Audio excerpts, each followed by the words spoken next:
आणि या तिन्ही आश्रमांसाठी आपला कमवलेला भाग हा देत असतो. म्हणून सगळ्यात श्रेष्ठ आहे तो आपला धन्यो गृहस्थ आश्रम म्हणजे. नाही का? या गृहस्थ आश्रमामध्ये आपण परोपकार करावा, परनिंदा करू नये, धन त्या ठिकाणी कसं कमवावं हे सांगितलं. पण ऐका ना, छत्रपती शिवरायांचा जर विचार केल्यानंतर जगद्गुरु तुकोबरायांनी त्यांना तर उपदेशात्मक अनेक अभंग लिहिली, पण धर्मवीर संभाजी राजांनी सुद्धा तसं जीवन व्यतीत केलं. शिवरायांनी सुद्धा या अभंगाचा विचार जर केला तर जोडून या धन उत्तम व्यवहारी, चांगल्या मार्गाने धन कमवलं. पण तुम्ही म्हणाल महाराज, अरे कल्याण लुटलं, सुरत लुटलं, पण ते कोणासाठी लुटलं?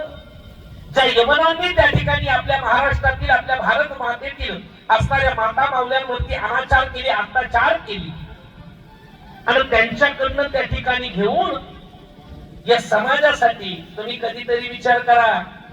हे एक घर बांधायला आपल्याला लई वर्ष लागले, काही वर्ष लागले, काही अजून आयुष्य निघून गेले पण घर झाले नाही. पण 51 वर्षामध्ये जवळपास 350 किल्ले निर्माण केले. हे माझं कर्तृत्व माझ्या छत्रपती शिवाजी महाराजांचं. 350 किल्ले कुठं स्लॅबचा फुलका रस्त्यावर केले कसं नाही, तर डोंगर माथ्यावरती केले. कशी मॅनेजमेंट असेल? आणि तेव्हा काय मोबाईल होता का? विचार करा ना, 350 किल्ले, आपले घर असे 4-4, 5-5, 10-10 बसतील, 50-50 आपले घर बसतील. एवढे मोठे किल्ले त्या ठिकाणी निर्माण केले आणि ते असे केले. आपण जर घर बांधलं तर 10-5 वर्षामध्ये लगेच आपला स्लॅब स्लिंग आपलं पाणी गाळायला लागतं. पण 350-400 वर्ष झाली, पण अजूनही किल्ले त्या ठिकाणी, त्याचे बुरुज अजूनही मजबूत आहे. म्हणजे त्यांनी मिलावटचं काम केलं नाही. कर्तृत्व किती मोठे. गाड्या होत्या का आता एवढ्या फास्ट? बरं गाड्यांचं जाऊ द्या ना, रस्ते होते का? 350 किल्ल्यांचं काम त्या ठिकाणी मजबूतीनं केलंय. कधीतरी त्यांचं कर्तृत्व पहा. ही वास्तुशांती होते, नामस्मरण होते, हे उपकार त्यांचे. म्हणून सांगावं असं वाटतं. कसा होता 12व्या शतकातला महाराष्ट्र? ओम नमो श्री जगदंबे करुण प्रारंभ हे दपावर थाप तुंबुल्याचा, दपावर थाप तुंबुल्याचा. ताळे वाजवायची दादा ऐकू द्या, थोडं जलद घ्या. हे दपावर थाप तुंबुल्याचा,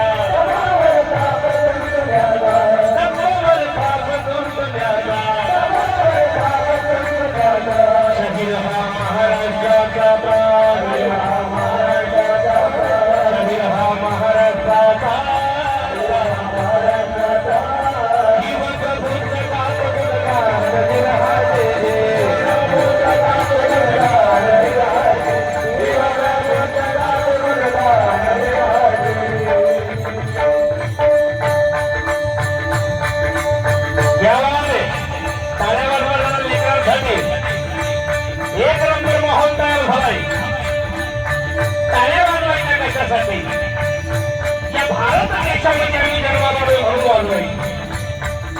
एवढा मोठा कोरोना झाला तरी आपण जिवंत आहोत म्हणून टाळी वाजवायची. आणि सगळ्यात महत्वाची टाळी या झणकर परिवाराने ही वास्तू उभारली आणि त्या वास्तूच्या निमित्तानं ही कीर्तन सेवा आयोजित केली म्हणून टाळी वाजवायची. बाबा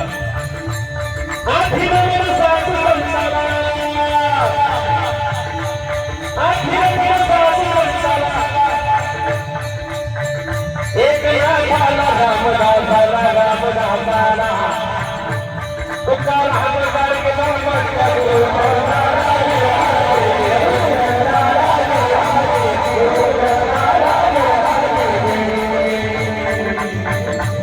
नमन महला सुभद्रा मातेला पांडुरंगाला पांडुरंगाला. ही महाराष्ट्राची भूमी म्हणजे संतांची भूमी.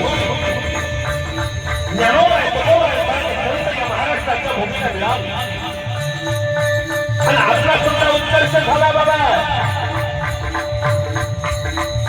ही मराठमोळी भूमी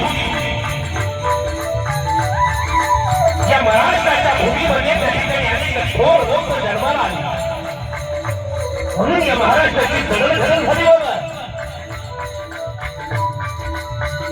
महाराष्ट्र काय याला महाराष्ट्र म्हटलं जातं? कारण हे राज्य सगळ्यांचं गोमट करतो बाबा. आणि असा हा महाराष्ट्र, या महाराष्ट्राच्या भूमीला त्या ठिकाणी करपून जावं लागलं. 5 संतांनी सत्तेला त्या ठिकाणी वेळा घातलाय. काय करणार? कसा त्या ठिकाणी हा महाराष्ट्र सुधरेल? जिजाऊ माता चिंतित आहे. अफजलशाही, निजामशाही या सगळ्या 5 संतांनी सत्तेनं हा महाराष्ट्र खचूनच चाललाय. माता माऊली अबाधित नाही बाबा. काय करावं? जिजाऊ मातेनं त्या भवानीच्या चरणावरती जाऊन, आता शिवचरित्र म्हटलं आम्ही केला जाऊन त्या भवानीच्या चरणावरती साखर घालावं. हे भवानी, अगं माझ्यासाठी बोलू लागत नाही ग. या माता माऊली सर्वस्व आपण तुमच्या जाऊ लागले, त्यांचं रक्षण करावं म्हणून पुत्ररत्नाने रामासारखा सदाचारणी करेल, कृष्णासारखा राजनीती करेल. भवानी अगं नाव हे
जोडणी अंगण उत्तम व्यवहारे उदास विचारे वेचकरी उत्तम जीवन तो एक पाविन उत्तम भोगेन जीवखानी असो यथामती यथावकाश.